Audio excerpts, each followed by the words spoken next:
നമസ്തേ.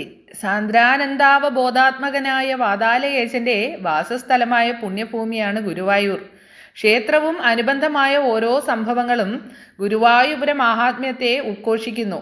ഓരോ മണൽത്തരിയിലും ഭൂലോക വൈകുണ്ഠമായ ഗുരുവായൂരും വൈകുണ്ഠനാഥനായ ശ്രീ ഗുരുവായൂരപ്പനും നിറഞ്ഞു നിൽക്കുന്നു. ഗുരുവായൂർ എന്ന സ്ഥലം, ശ്രീകൃഷ്ണ ക്ഷേത്രം, ഐതിഹ്യങ്ങൾ, ക്ഷേത്രത്തിലെ ആചാരാനുഷ്ഠാനങ്ങളുടെ വിശദ വിവരണം. അപ്പോൾ പഴയ കാലം മുതലുള്ള ആഘോഷങ്ങൾ തുടങ്ങിയ സമകാലിക അവസ്ഥ വരെ വളരെ വിശദമായും സൂക്ഷ്മമായും പ്രതിപാദിച്ചിട്ടുള്ള പൂർണ്ണാവതാരം എന്ന ഗ്രന്ഥത്തിലെ വിശദീകരണങ്ങളാണ് പറയുന്നത്. ഗുരുവായൂർ ചരിത്രവും മഹാത്മ്യങ്ങളും എല്ലാവരും അറിയുക. ഭഗവാനെ പ്രാർത്ഥിച്ചുകൊണ്ട് പ്രതിഷ്ഠാ മാഹാത്മ്യത്തെക്കുറിച്ചാണ് അതിൻ്റെ നേരത്തെ നമ്മൾ പറഞ്ഞു നിർത്തിയതിൻ്റെ ബാക്കി തൊട്ടാണ് ഇന്ന് പറയുന്നത്. അപ്പോൾ ഓരോ ദിവസവും ഇടവിട്ട് ഓരോ വീഡിയോ ഇടാം. എല്ലാവരും ഗുരുവായൂർ ചരിത്രവും അവിടുത്തെ മാഹാത്മ്യങ്ങളും അറിഞ്ഞു വയ്ക്കുക. ഗുരുവായൂർ സത്യാഗ്രഹത്തെക്കുറിച്ച് എല്ലാവർക്കും അറിയാമെങ്കിലും അറിയാത്ത ആർക്കെങ്കിലും ഉണ്ടെങ്കിൽ അറിയട്ടെ എന്ന് വിചാരിച്ച് അത് പറയാം. ഹിന്ദു സമുദായത്തിലെ അവർണരെന്ന് വിശേഷിപ്പിക്കപ്പെട്ടിരുന്ന ജനവിഭാഗങ്ങൾക്ക് സവർണരെ പോലെ എന്നും ക്ഷേത്രത്തിൽ പ്രവേശിക്കുവാനും ആരാധന നടത്തുവാനും അവകാശമുണ്ടായിരുന്നില്ല. 1947 ക്ഷേത്രപ്രവേശന വിളംബരം വരെ ആ സമ്പ്രദായം നിലനിന്നു. അത്തരക്കാർക്കും ക്ഷേത്രത്തിൽ പ്രവേശിച്ച് ആരാധന നടത്തുവാൻ വർഷം തോറും ഒരു ദിവസം മാത്രം അനുവദിക്കപ്പെട്ടു. വൃശ്ചിക മാസത്തിലെ ഏകാദശിയായിരുന്നു ആ ദിവസം. അപ്പോൾ ദശമി നാൾ കാലത്തെ പൂജ കഴിയുന്നതോടെ അവർണരും ക്ഷേത്രത്തിൽ പ്രവേശിച്ചു തുടങ്ങും. ദ്വാദശി നാൾ പുലരും വരെ ഈ സ്വാതന്ത്ര്യം നിലനിൽക്കുകയും ചെയ്തിരുന്നു. മറ്റു ദിവസങ്ങളിൽ കിഴക്ക് തീയരമ്പലം വരെ മാത്രമേ അവർക്ക് പ്രവേശനമുണ്ടായിരുന്നുള്ളൂ. ദ്വാദശി നാൾ ദ്വാദശിപ്പണം സമർപ്പിച്ചതിന് ശേഷം രാവിലെ 9 മണിയോടെ ക്ഷേത്ര നട അടച്ച് ശുദ്ധികർമ്മങ്ങൾ കഴിഞ്ഞിട്ട് വൈകിട്ട് 4:30 വീണ്ടും ദർശനം അനുവദിക്കുന്നത്. പ്രാകൃതമായ ഈ ജാതീയ വിവേചനത്തിന് എതിരായിട്ടായിരുന്നു 1931 നവംബർ 1 കേളപ്പജിയും അനുയായികളും ഗുരുവായൂർ സത്യാഗ്രഹം ആരംഭിച്ചത്. സവർണാവർണ ഭേദമില്ലാതെ ക്ഷേത്രം എന്നും എല്ലാവർക്കുമായി ആരാധിക്കുവാൻ വേണ്ടി തുറന്നു കൊടുക്കണമെന്നായിരുന്നു സത്യാഗ്രഹികളുടെ മിതവും ന്യായവുമായ ആവശ്യം. അക്രമരഹിതമായി ആരംഭിച്ച സമരം എതിർപ്പ് മൂലം അക്രമത്തിലേക്ക് തിരിയുന്ന പ്രവണതകൾ സംജാതമായി. മഞ്ജുളാലിനടുത്തുള്ള വേദിയിൽ ആരംഭിച്ച സമരം ഗുരുവായൂർ ക്ഷേത്രത്തെ ദേശീയ തലത്തിൽ പോലും ജനശ്രദ്ധ ആകർഷിക്കുവാൻ ഇടയാക്കി. ഡിസംബർ 30 പ്രതിരോധ നിര തകർത്ത് ബലമായി ക്ഷേത്രത്തിൽ പ്രവേശിക്കുവാനുള്ള ശ്രമം നടത്തുകയുണ്ടായി. തുടർന്ന് ക്ഷേത്രം അടച്ചിടാനും പൂജകൾ മുടങ്ങാനും കാരണമായി. ക്ഷേത്രപ്രവേശന പ്രശ്നം ന്യായാസനത്തിന് മുന്നിലെത്തി. അന്ന് ദേവസ്വത്തിൻ്റെ ക്ഷേത്രപ്രവേശന നിയന്ത്രണ അവകാശം സ്ഥിരീകരിക്കപ്പെട്ടു. 1932 ജനുവരി 28 12 ദിവസങ്ങൾക്കു ശേഷമാണ് ക്ഷേത്രം തുറന്ന പൂജകൾ പുനരാരംഭിച്ചത്. ഈ സംഭവ വികാസങ്ങൾ പ്രബുദ്ധരായ കേരളീയ ജനതയെ ഇരുത്തി ചിന്തിപ്പിക്കുകയും ഹിന്ദുധർമ്മത്തെക്കുറിച്ച് പുനഃപരിശോധനയ്ക്ക് അവസരം നൽകുകയും ചെയ്തു. തിരുവിതാംകൂർ മഹാരാജാവ് തന്ത്രി ഉൾപ്പെടെയുള്ള ഒരു കമ്മിറ്റി രൂപീകരിച്ച് അഭിപ്രായങ്ങൾ ആരാഞ്ഞ് 1936 ക്ഷേത്രപ്രവേശന വിളംബരം നടത്തി.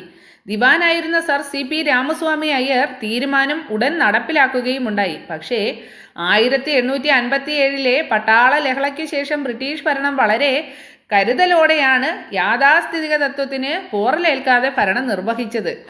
ഗാന്ധിജിയുടെ നേതൃത്വത്തിൽ നടന്നിരുന്ന സ്വാതന്ത്ര്യ സമര നടപടികൾക്കൊപ്പം ഗുരുവായൂർ സംബന്ധിച്ചുള്ള സമരം ഊർജിതപ്പെടുത്തുവാൻ കേളപ്പജിയും അനുയായികളും തീരുമാനിച്ചു. 30ഓളം അനുയായികൾക്കൊപ്പം കേളപ്പജി 1931 സെപ്റ്റംബർ 21 മരണം വരെ ഉപവാസ സമരം ആരംഭിച്ചു. സത്യാഗ്രഹത്തിന് പിന്തുണ പ്രഖ്യാപിച്ച് DS തിരുമുമ്പിൻ്റെ നേതൃത്വത്തിൽ ജാഥ നയിച്ച് സാമൂതിരിപ്പാടിനെ സന്ദർശിച്ചു. ഞാൻ ട്രസ്റ്റി മാത്രമായതിനാൽ തീരുമാനമെടുക്കുവാൻ സാധ്യമല്ലെന്ന മറുപടിയും ലഭിച്ചു. സത്യാഗ്രഹ സമരം കൂടുതൽ അനിഷ്ട സംഭവങ്ങൾ സൃഷ്ടിച്ചപ്പോൾ സാമൂതിരിയുടെ നിർദ്ദേശപ്രകാരം ക്ഷേത്രം അടച്ചിടുകയുണ്ടായി. തനിക്ക് കാര്യങ്ങൾ പഠിക്കുവാൻ കൂടുതൽ സമയം ആവശ്യമാണെന്ന് കമ്പി സന്ദേശം അയച്ചു. ഡോക്ടർ അംബേദ്കർ, ശ്രീ രാജഗോപാലാചാരി, പണ്ഡിറ്റ് മദൻ മോഹൻ മാളവ്യ എന്നിവർ ഗാന്ധിജിയുടെ നിർദ്ദേശപ്രകാരം സത്യാഗ്രഹത്തിൽ നിന്ന് പിൻവാങ്ങുവാൻ കേളപ്പജിയെ ഉപദേശിച്ചു. ഒക്ടോബർ 2 സമരം അവസാനിപ്പിച്ചു. ഗാന്ധിജിയുടെ മാർഗത്തിൽ ഗുരുവായൂർ സത്യാഗ്രഹം വന്നതോടെ കൊച്ചി, തിരുവിതാംകൂറിൽ പൊതുജനാഭിപ്രായം രൂപപ്പെടുത്തുവാൻ AK ഗോപാലൻ, ഐത്തോച്ചാടന committee secretary KA Damodara Menon എന്നിവർ ജാഥകൾ നടത്തി. AKG ജാഥ ക്യാപ്റ്റനായിരുന്നു. അവർണ വിഭാഗങ്ങൾക്ക് ക്ഷേത്രം തുറന്നു കൊടുക്കേണ്ടതാണോ എന്ന വിഷയത്തിൽ പൊന്നാനി താലൂക്കിലെ സവർണർക്കിടയിൽ ഒരു റഫറണ്ടം നടത്തുവാൻ തീരുമാനിച്ചു. ഹിതപരിശോധനയിൽ 77% വോട്ട് ക്ഷേത്രപ്രവേശനത്തിന് അനുകൂലമായി ലഭിച്ചു. എന്നാൽ കൊളോണിയൽ ഭരണം ഇത്തരം നടപടിക്ക് തയ്യാറായിരുന്നില്ല. ഏറെക്കാലങ്ങൾ കഴിഞ്ഞ് 1947 ജൂൺ 2 മുതൽ എല്ലാ ഹിന്ദുക്കൾക്കുമായി ക്ഷേത്രങ്ങൾ തുറന്നുകൊടുക്കുന്ന ഉത്തരവ് മദ്രാസിലെ ഇടക്കാല ഗവൺമെന്റ് നടപ്പിലാക്കി. തീർത്ഥാടകരുടെയും സാംസ്കാരിക പ്രവർത്തകരുടെയും മറ്റു കൂട്ടായ്മകളുടെയും സൗകര്യത്തിന് ആവശ്യമായ ഗുരുവായൂർ ക്ഷേത്ര പ്രവേശന സത്യാഗ്രഹ സ്മാരക മന്ദിരത്തിൽ കല്യാണ മണ്ഡപം, പൂന്താനം ഓഡിറ്റോറിയം എന്ന പേരിലും മറ്റു ഹാളുകൾ, മുറികൾ എന്നിവയും ഈ സമുച്ചയത്തിൽ പ്രവർത്തിക്കുന്നു. ദേവസ്വത്തിന്റെ ക്ഷേത്രപ്രവേശന സ്മാരക മന്ദിരം കിഴക്കേ നടയിൽ 8 കോടി ചെലവ് ചെയ്താണ് നിർമ്മിച്ചിരിക്കുന്നത്.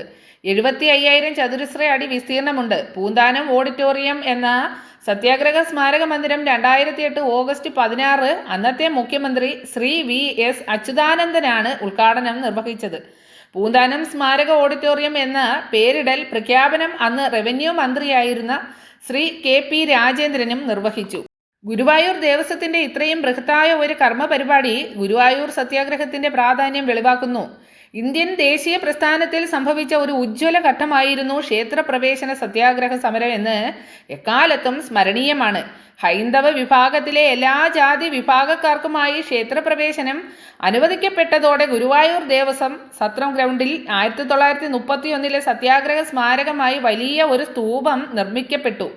എല്ലാ വർഷവും ഈ സ്തൂപത്തിൽ പുഷ്പാർച്ചന നടത്തി അനുസ്മരിക്കുന്ന ഒരു പതിവുണ്ട്.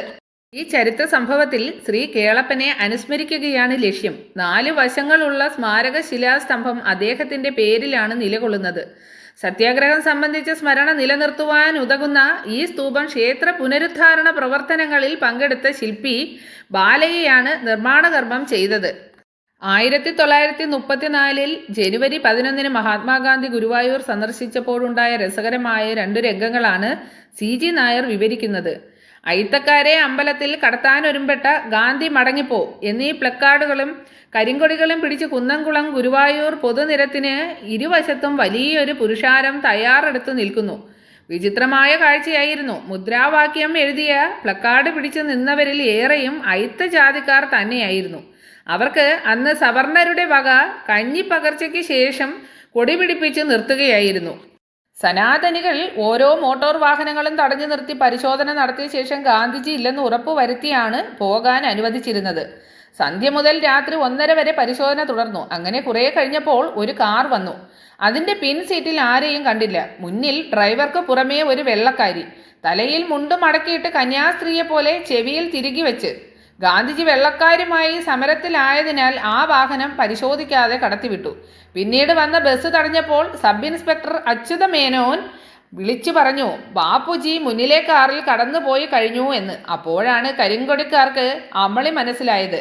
മുമ്പ് കടത്തിവിട്ട കാറിന്റെ മുൻസീറ്റിൽ കണ്ടത് അദ്ദേഹത്തിന്റെ ആശ്രമത്തിലെ അന്തേവാസിയായി ഇന്ത്യൻ നാമം സ്വീകരിച്ച പ്രശസ്ത യൂറോപ്യൻ വനിത മീരാ ബഹൻ ആയിരുന്നുവെന്ന്. ആ കാറിന്റെ പിൻസീറ്റിൽ ഗാന്ധിജി ശാന്തമായി കിടന്നുറങ്ങുകയായിരുന്നു എന്നും. അപ്പോൾ സനാതനികൾ തിരികെ ഗാന്ധിജിക്കടുത്ത് എത്തുമ്പോഴേക്കും എല്ലാവരും ഉറങ്ങിയിരുന്നു. അതിനാൽ രോഷാകുലരായ അവർ മഞ്ജുളാലിനടുത്ത് പിറ്റേന്ന് ഗാന്ധിജിക്ക് പ്രസംഗിക്കാനൊരുക്കിയ വേദി തകർത്തു. ഗാന്ധിജി, യശശരീരനായ K. കേളപ്പൻ തുടങ്ങിയ നേതാക്കളുമൊത്ത് രാവിലെ 8 മണിക്ക് വേദിയിൽ എത്തുമ്പോഴേക്കും രംഗം ശാന്തമായിരുന്നു. ഗാന്ധിജി പ്രസംഗിച്ച സ്ഥലത്താണ് ഇന്നത്തെ ഗുരുവായൂർ ടൗൺഷിപ്പ് വക ഗ്രന്ഥശാലയും ഗാന്ധി പ്രതിമയും സ്ഥിതി ചെയ്യുന്നത്. ഗുരുവായൂർ സത്യാഗ്രഹത്തെക്കുറിച്ചുള്ള V. കരുണാകരൻ നമ്പ്യാരുടെ ലേഖനത്തിൽ നിന്ന് 1931 കേരള രാഷ്ട്രീയ സമ്മേളന ഹൈന്ദവ ക്ഷേത്രങ്ങളിൽ ഹിന്ദു പ്രവേശനം നൽകണമെന്ന പ്രമേയം അംഗീകരിച്ചു. ഇതിന്റെ തുടർച്ചയായി K. കേളപ്പൻ ഗുരുവായൂരിൽ നവംബർ 1 മുതൽ അവർണർക്ക് പ്രവേശനം അനുവദിച്ചില്ലെങ്കിൽ സത്യാഗ്രഹം ആരംഭിക്കുമെന്ന് പ്രഖ്യാപിച്ചു. ക്ഷേത്രപ്രവേശന ജാഥ സുബ്രഹ്മണ്യൻ തിരുമുമ്പിന്റെ നേതൃത്വത്തിൽ ഒക്ടോബർ 31 ഗുരുവായൂരിൽ എത്തി. അപ്പോൾ കേളപ്പൻ നവംബർ 1 മുതൽ സത്യാഗ്രഹം ആരംഭിച്ചു. സത്യാഗ്രഹ ക്യാമ്പുകൾ തേൻകൂട് പോലെ സജീവമായിരുന്നു. പ്രണതവത്സല ഭഗവാനെ കൃഷ്ണ കരുണാവാരിതേ കടൽവർണ്ണ അവശരാം ഞങ്ങൾ കകിലേശ നിന്റെ സവിധത്തിൽ വന്നീടരുതത്രേ തടയണമങ്ങേ കിവരെ എന്നാകിൽ ഫടർ വേണോ മുള്ളുമറ വേണോ. ഈ ഗാനം സത്യാഗ്രഹികളെയും അവശ സമുദായക്കാരെയും തടഞ്ഞു നിർത്താൻ ക്ഷേത്രം ട്രസ്റ്റിമാർ ഏർപ്പെടുത്തിയിരുന്ന കാവൽക്കാരെയും മുള്ളവേലിയെയാണ് സൂചിപ്പിക്കുന്നത്. 1951 Madras Hindu religious charitable endowment act ഭേദഗതികളോടെ നടപ്പിലാക്കി. 1965 എൻഡോവ്മെന്റ് കമ്മീഷണറെ ക്ഷേത്രഭരണം ഏൽപ്പിക്കുവാൻ സർക്കാർ തലത്തിൽ നടപടികൾ ആരംഭിച്ചിരുന്നു. ഇതിനിടെയാണ് 1970 അഗ്നിബാധ ക്ഷേത്രത്തിലുണ്ടായത്. ഭക്തജനങ്ങളുടെ സന്ദർശനം ഗണ്യമായി വർദ്ധിച്ചു. തീർത്ഥാടകർക്ക് പുറമെ വധൂവരന്മാർ, ഉദ്യോഗാർത്ഥികൾ, അന്യദേശവാസികളായ ഹിന്ദുക്കൾ തുടങ്ങിയവർ ഗുരുവായൂർ സന്ദർശനം ജീവിതാനുഷ്ഠാനമായി മാറ്റിയത് കാണാം. സാംസ്കാരിക രാഷ്ട്രീയ ജീവിതത്തിൽ വ്യക്തിമുദ്ര പതിപ്പിച്ച പലരും ഇവിടെ സന്ദർശിച്ചവരായിരുന്നു. മുൻ പ്രധാനമന്ത്രിമാരായ ഇന്ദിരാഗാന്ധി, നരസിംഹറാവു, രാജീവ് ഗാന്ധി എന്നിവരും മുൻ രാഷ്ട്രപതി, ഉപരാഷ്ട്രപതിമാരായ ശ്രീ വെങ്കട്ടരാമൻ, KR നാരായണൻ, പ്രണവ് കുമാർ മുഖർജി, ശങ്കർ ദയാ ശർമ്മ എന്നിവരും വിദേശ പ്രധാനമന്ത്രിമാർ, മുഖ്യമന്ത്രിമാർ എന്നിവരും ദർശനം നടത്തിയവരിൽ ഉൾപ്പെടുന്നു. ശ്രീ നരേന്ദ്രമോദി ഗുജറാത്ത് മുഖ്യമന്ത്രിയായിരുന്നപ്പോൾ ഗുരുവായൂർ ദർശനം നടത്തി. 2019 ജൂൺ 8 പ്രധാനമന്ത്രിയായപ്പോഴും ദർശനം നടത്തി. 1987 ജൂലൈ 8 മുൻ പ്രധാനമന്ത്രി രാജീവ് ഗാന്ധി ഉദയാസ്തമന പൂജ നടത്തിയത് ഇത്തരത്തിലുള്ള ഒരു പൈതൃകത്തെ ഭക്തിപൂർവ്വം ആദരിച്ചുകൊണ്ടാണ്. ഗുരുവായൂർ ദേവസ്വം നടത്തിയ നാരായണീയത്തിൻ്റെ 400ാം വാർഷിക ആഘോഷ പരിപാടികളുടെ ഉദ്ഘാടന കർമ്മം ഉപരാഷ്ട്രപതി വെങ്കട്ടരാമനാണ് നിർവഹിച്ചത്. സമാപന സമ്മേളനം ഉദ്ഘാടനം ചെയ്ത് പ്രധാനമന്ത്രി ശ്രീ രാജീവ് ഗാന്ധിയാണ്. ഗുരുവായൂരപ്പ ഭക്തനായിരുന്ന ശ്രീ K കരുണാകരൻ്റെ മലയാള മാസം 1-ാം തീയതിയിലെ മുടങ്ങാതെയുള്ള ഗുരുവായൂർ ദർശനം ജനശ്രദ്ധയെ ആകർഷിച്ചു. ക്ഷേത്രപ്രവേശന സ്വാതന്ത്ര്യം സർവ്വഹിന്ദുക്കൾക്ക് ലഭിച്ചിട്ടും നമസ്കാര സദ്യ ബ്രാഹ്മണർക്ക് മാത്രമായുള്ള അവകാശമായി ഗുരുവായൂർ ക്ഷേത്രത്തിൽ തുടർന്നിരുന്നു. ഇതിൽ പ്രതിഷേധിച്ച് പ്രസിദ്ധ ഹരിജനോദ്ധാരകനായിരുന്ന സ്വാമി ആനന്ദതീർത്ഥൻ എന്ന ബ്രാഹ്മണൻ പൂണൂലിടാതെ നമസ്കാര സദ്യയ്ക്കായി വാതിൽ മാടത്തിൽ എത്തിച്ചേർന്നു. എന്നാൽ അദ്ദേഹത്തെ ക്ഷേത്ര സുരക്ഷാ വിഭാഗം ഇറക്കി വിട്ടു. തുടർന്ന് 1983 കേരള ഹരിജൻ ഫെഡറേഷൻ പ്രസിഡന്റ് ശ്രീ കല്ലറ സുകുമാരൻ 100ഓളം ഹരിജനങ്ങളുമൊത്ത് തിരുവനന്തപുരം പത്മനാഭസ്വാമി ക്ഷേത്രത്തിൽ നിന്ന് ഗുരുവായൂരിലേക്ക് ദീർഘമായ ഒരു പദയാത്ര പ്രഖ്യാപിച്ചു. 1983 ഫെബ്രുവരി 13 ഗുരുവായൂരിലെ നമസ്കാര സദ്യയിൽ എത്തിച്ചേരുവാൻ തീരുമാനിച്ചാണ് യാത്ര തുടങ്ങിയത്. എന്നാൽ സംഘർഷങ്ങളൊന്നും കൂടാതെ 1983 പദയാത്ര ഗുരുവായൂരിലെത്തി.